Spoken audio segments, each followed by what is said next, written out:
that's a good transition into Good job. what I want to do. Yeah, great job, Sheila. Well prepared. Well delivered. You ain't no beginner. Popping in my mind.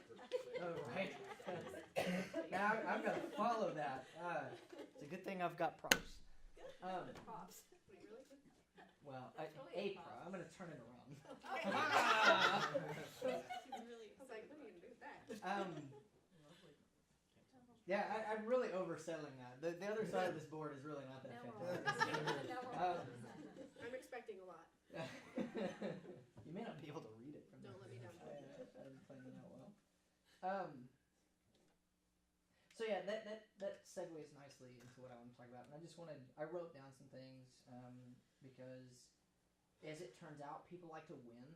We like to win. We like to keep score and we like to win. And so I'm going to give you a lot of things that I've been keeping score with and we've won. So just things like celebrating the merge. It's so weird to think that like this time last year there were just like rumors of it floating around between the staffs and stuff, and just thinking like, what's this even going to look like? What's going to be like? And now like I don't even remember what it was like to be in middle school, and we haven't been there. We've only been gone for like 5 months. Like I think about that sometimes, and I'm like, man, I like this so much better. So. To tear down everything. Oh my gosh, it's great. Just meeting new friends. There's something about.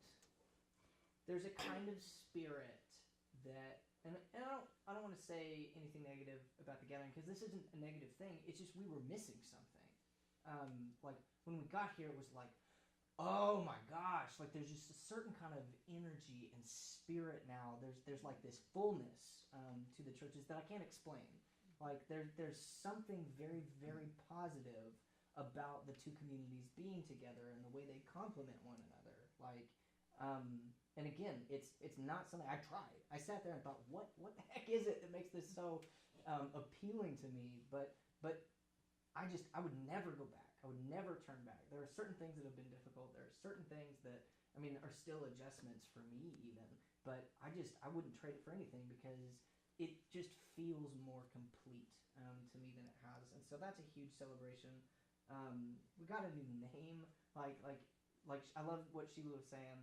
A lot of times when God does something, he calls it something. And a lot of times when he changes somebody, he calls them something different. Like God is always changing people's names. And so it's like God called us to something. He did a work in our communities and he named us Anthem Church.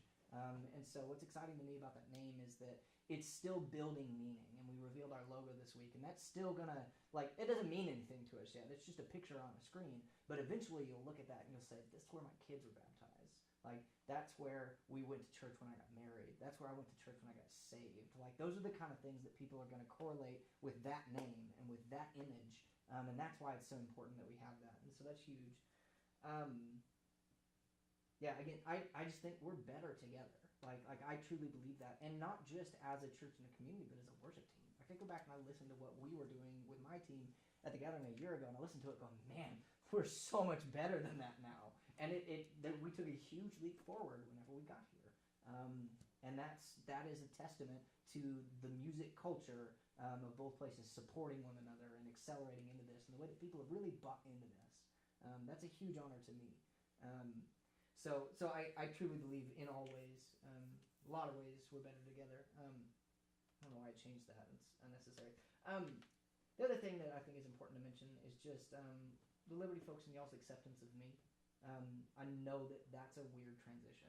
I know that it was weird. And not just weird, but very hard.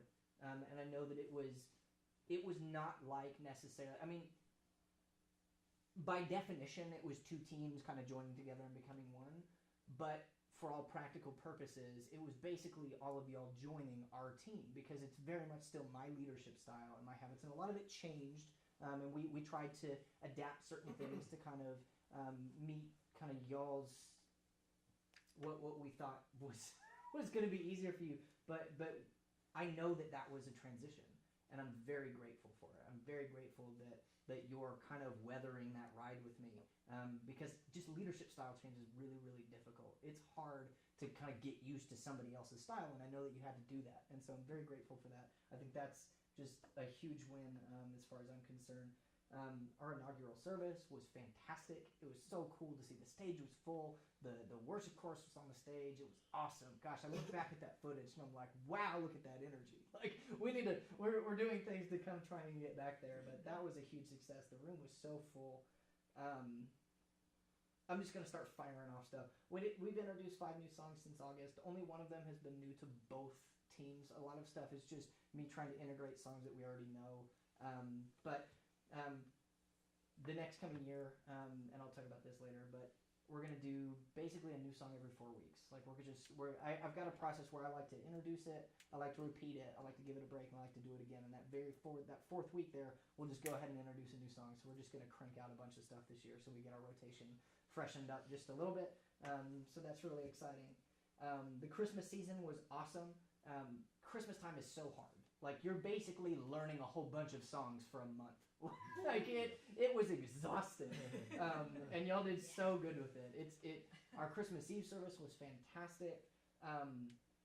That is the most people that we've had in the building since the merge. I don't know. It's kind of hard to tell because we started counting differently in October. So some of the numbers on our stat sheet are a little bit higher than we see there. But there were 502 people in the building total for Christmas Eve, which is huge.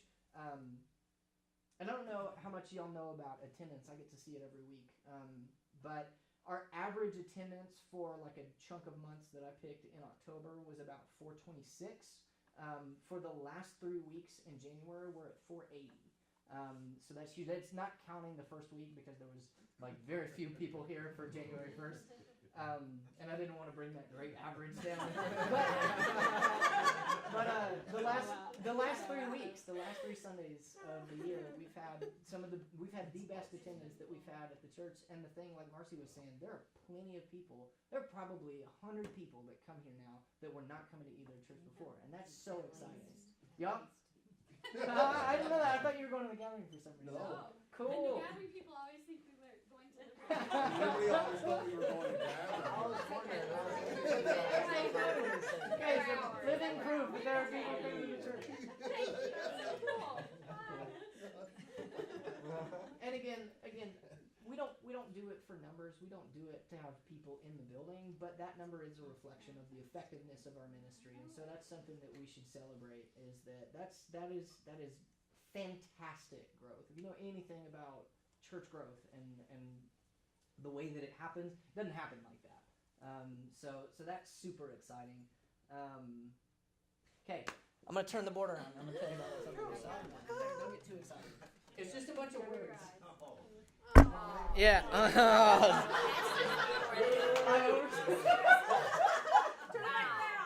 Hey. Great. Yeah. So I understand a little bit. So this is what I'm calling the 4 pillars of Anthem Worship Ministry, and these are things that you may not have known, but they've been behind the scenes for a couple of months now. It's something that kind of categorized. So like when we say, what is it that supports and helps us grow as a ministry? And we think equal levels of these 4 things is going to carry the mission that we have as a ministry. And you can't have any one of these things without the others. They support one another. They contribute to one another. They build on one another. So the first one is passion, and that's just a burning desire for the heart of God that's expressed in our case through worship, through music. Excellence is just, we want to be excellent in everything we do for the encouragement of the church and the glory of God. Discipleship, we want to be individually pursuing the heart of God. We want to be growing as disciples. We want to be learning about who Jesus is. We want to be doing the things that Jesus did. And so each one of us individually is called to be a disciple. And then the last one is community. And that's just like, we talk about it all the time, but we are better together. We were made to be in community with one another. And so as a ministry, that has to be something that we prioritize. So what I have listed in these first columns, and I'm gonna continue to kind of celebrate some stuff, but these are some goals that we set, and we said these are things that we want to be doing by the end of the year, and they're things that we've added. So we successfully added prayer and communion time before our Sunday services. We come off the stage, we pray together, we take communion together, because we don't always get a chance to do that in the room whenever we're serving on the stage. that's been a neat time. And I have it under the passion thing because the more we do that together, the more we experience the Lord together, the more that he stirs our affections for him. And so that was something that was really important. We had our first community worship night last Friday, and it was amazing, totally incredible. I hope that everybody had a chance to be there. If not, we're going to do it more throughout the year. We're going to get different teams involved to actually serve on that night. So if you weren't able to serve last Friday, we'll give an opportunity for people to do that. So that was huge. In the Excellence Wednesday rehearsals, I know that y'all were not rehearsing. Liberty folks were not rehearsing in the middle of the week, and I know that that's a night of your week. And so I'm so grateful for that sacrifice. Thank you for doing that with me. It has been so important to our product on Sunday mornings. Like, the quality of what we do is better because of our Wednesday rehearsal. Attendance has been great. There have been very, very few weeks at that rehearsal where people have been missing. That's a huge win in my mind. Time is being spent more efficiently at that time as we're kind of getting used to that process. And there are still things that we could tighten up and make happen better, but we're getting a process and we're getting into a rhythm where that time is spent really well. Luke has been a huge help to me in that he comes in early every week and he sets up the stage according to who's playing that week. So that's been a huge help to me. I'm sure that he doesn't want to do that every week, and so if anybody wants to pop in and help him, I may encourage him to try and recruit some people.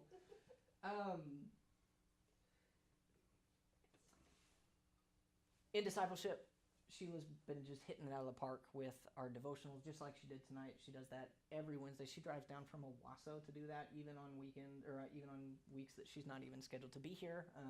She has been kind of recruiting people to do that. In her stead, she doesn't have to do that every week, and Luke did it last week, and it was fantastic. So I'm just so grateful for her leadership in that. That time is really valuable, and that will be important as we pursue the Lord together. And then in the community box, we had our first all-team worship night at the Hans back in November, and it was so neat. Again, we're going to do those more and more often, and I hope that we get it on a Friday or a Saturday or wherever that all of you are available at some point, because that was so valuable. Like to hear people, people shared testimony, people poured out their heart, people prayed, people read scripture. It was just a really, really neat time together, and I left that house that night feeling better connected to our team, and that's exactly what we want to do it for. Better connected to Jesus, better connected to each other. So anyway, that is all of our wins. This is all huge stuff. All stuff that we set out to do. We did it. We've been doing it faithfully. Thank you so much for your efforts in making all of this happen and your commitment to that. So moving on to the vision for the future. And I just wrote down the phrase, better is always possible. Like, we will never be at the top. We will never be all the way better. And so one of my faults is probably that I'm just constantly aware of things that could be better. And so I have to calm myself down when I leave Sundays sometimes. I've got to be better. And God's like, you need to calm down. And so anyway, but I wrote down better as possible because there are always things that we can be improving. And so I've just got a number of things listed here that I'm just going to crank through just real quick. Before I do that, we've got upcoming dates that are really exciting. We've got a women's conference on February 3rd and 4th. Some of y'all are going to be contributing to that. That'll be awesome. We're going to start holding auditions in February for other people to join the team, and so that'll be really cool. Like I said, new songs every 4 weeks, so we're gonna put together a great list of songs. I want people to contribute to that. I haven't decided exactly how I'm gonna do it yet, but I'd like to get people's input on some songs they want to sing. So anyway, we'll put together a list and we'll be introducing new songs every 4 weeks. Starting in the passion stuff, I'm going to do something, I think, going to try to put something together called an intercession team, and that'll be people on the worship team solely for the purpose of interceding for the room and interceding for the team, and also being in the team out front, kind of almost as like worship leaders in the room. It's something that I've heard of one of my friends' worship team does, and it's really, really effective. And that it just kind of like frees up the room, and like they're like participants in the worship from the congregation that almost like enable people and release people to kind of it's a neat idea. So anyway, we're doing that. There's a songwriting initiative that I've got planned. So if anybody likes songwriting, we're gonna put together a night every now and then where we just kind of get together and write together and start recording pretty soon. I've got some equipment to do that, so I wanna record our originals at least this year. And so we'll record like a live and Unshakable, and we're gonna do ear training. This is a weird one to put under passion because you're like, ear training. But the reason that I have that there is because honestly, because I didn't want to write the phrase spontaneous worship, because that's just a little bit too charismatic for us. But what that is basically, I just want to equip us to be able to tell, like, okay, that's the note that's being played. Like, if a chord progression changes or becomes different, I want people to be able to identify that. We want to be listening to one another. We want to be able to follow one another as something changes. Like, for instance, at our worship night, I just told the team, like, I may just do things. And it wasn't quite as crazy as, like, I'm going to make up a chord progression. You got to figure it out. But I just think that will help with our unity, and that will free us up. Like, when we're not having to think super, super hard about what we're playing or what notes are happening, like, when we can just relax, I think that's something that will free us up and take us out of kind of the left brain kind of activity and into the right brain activity. So there's that. For excellence, we're going to start some growth plans. It'll be real light stuff at first, something like videos to watch. Like, hey, I want everybody to watch this worship team. Like, watch what they're doing. Pay attention to these things. And that way we can just kind of be observing and growing and learning things. Things like listening to albums. I may send out a worship album or something and be like, let's everybody listen to this album this month. Just listen to it top to bottom. Let's take notes on it. Let's interact online or together like this.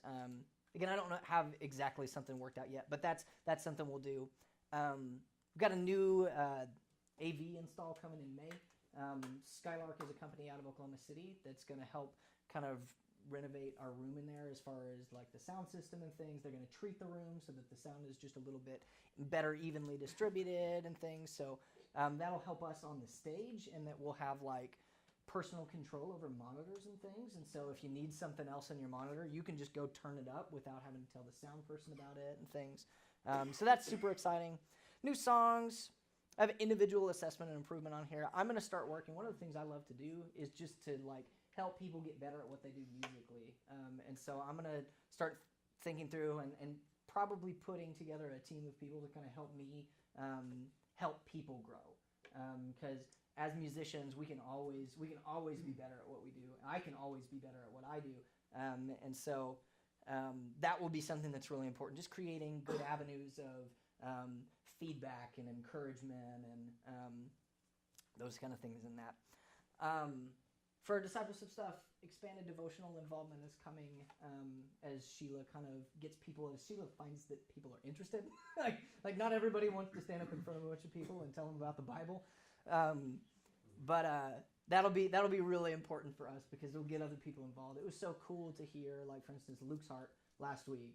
Just you hear things from people that you'd never hear in just regular conversation. And so that was super cool to get to hear Luke's thoughts and all of that. And so we'll get more people involved. Scripture study tools. I'd love to be able to equip people. I'm not going to tell you how to study the Bible. I'm not going to tell you how to do relationship with the Lord. But if you need tools, if you need resources for that, I want to be able to provide that for our team because we value personal discipleship. I remember whenever I realized that I could just read the Bible on my own and get something out of it. I was so chained by, like, I have to have a study. I have to have somebody tell me what it means. I have to have this and this and this. And so whenever I realized that I could just get alone with God in the scriptures and he could speak to me in that, it was really exciting. Lastly, in community stuff, and I know that I'm flying. I'm just like bulldozing all of you with all of this stuff. More team events. I'd love to have just stuff where we get together and we get to interact with one another. I know I keep saying that. I've just got to find somebody who does it well because I don't. There's no snacks here. Y'all are all facing the front. Like, you can tell this meeting is proof that I'm just not good at this kind of stuff. Everyone can have one noodle. Right. Heather's going to share her dinner. So just more things like that, because we need opportunities to be around each other, and in the same room together, and to make connection, like Sheila was talking about, is so important. Outreaches, we're not going to do anything necessarily on our own. We're just going to have somebody who's kind of in charge of encouraging us to be involved in the outreaches that the church does, because I need that myself. So I just think this is community, not just with each other, but with the church as a whole. Like, whenever we get in front of people and they know our story and we know theirs, we're going to be able to lead them in worship so much more effectively than if we're just the faces that they see on the stage every Sunday. And so just finding ways to be involved in the community and outreach is a great way to do that. We get to go and we get to serve the city alongside people who are not on the worship team, and get to be involved with them. And then continued worship nights. We're going to continue to meet together as a team. We love the worship nights in that room. That was such a neat thing, and it's great to include the church in that. But I think for our own spiritual health and our own team unity, it's really important for us to just sit there like we did and just sing together. Like, that's so fun. It's so neat to see people's faces and hearts and hear their voice that you wouldn't normally hear because they're not a singer on the stage, or you never serve with them. So anyway, Pam and Gerald White are actually hosting the next one of those. I don't know when it is yet, but Pam was really excited to host that. So anyway, so that's what's coming down the pipeline. I know this is a lot to take in. You don't have to keep track of it. I've got it all written down, so I'll make sure that we get to it. But the last thing I want to say is that this is a lot of stuff. Like, my capacity is here, and this requires a capacity of somebody up here, which I don't think that person exists. And so I've got to find ways to get boots on the ground, to get people with me.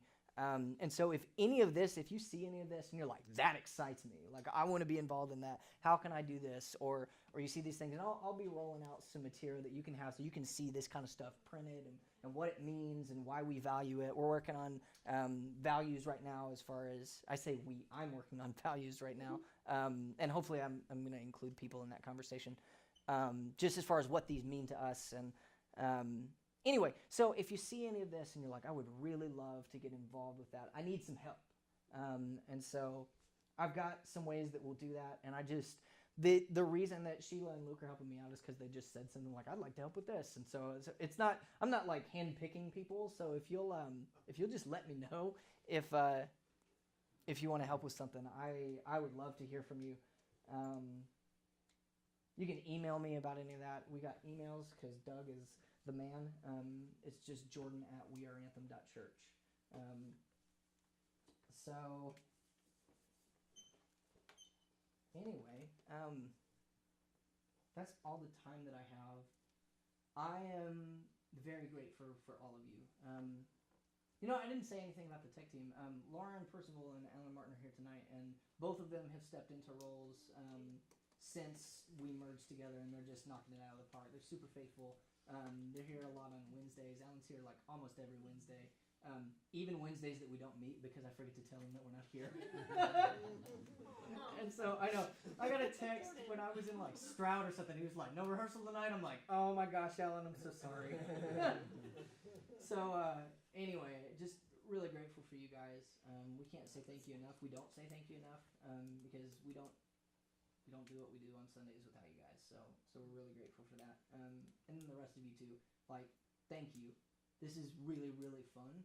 And I am so excited that y'all are involved in it with me. I appreciate your encouragement. I appreciate your support and your prayers. I need it. And so anyway, let me pray for us and we'll get out of here. Jesus, we love you. And we're thankful that you invite us to be involved in your work. We know that we're really just kids pushing a plastic lawnmower down the sidewalk while our daddy mows the lawn. But you like to have us with you. And we're super grateful for that because we like to see work. We like to be in awe of you. We like to be surprised by you. We like to be delighted by the things that you do. And that is what we get to do as a ministry. You have given us something that we enjoy, and you invite us to share it with you. And so thank you for that. Thank you for these people. Thank you that they give of their time and they give of their talents for the glory of your kingdom and for the encouragement of the saints. I am so grateful for that because they are an encouragement to me. Father, would you just continue to inspire us? Would you continue to instill in us a desire for excellence in your name, a passion for your word and your heart and your work? God, would you make us better disciples? Would you teach us how to follow you and walk with you in every moment, in good times and bad times, God? And would you unite us and strengthen us as a community and as a church, as a ministry, Father? Because you have placed us here as individual parts of a larger body for the purpose of the work of your kingdom. We're thankful for what you do. We're thankful that you're doing it in this church. And we pray all these things in Jesus' name. Amen. Amen.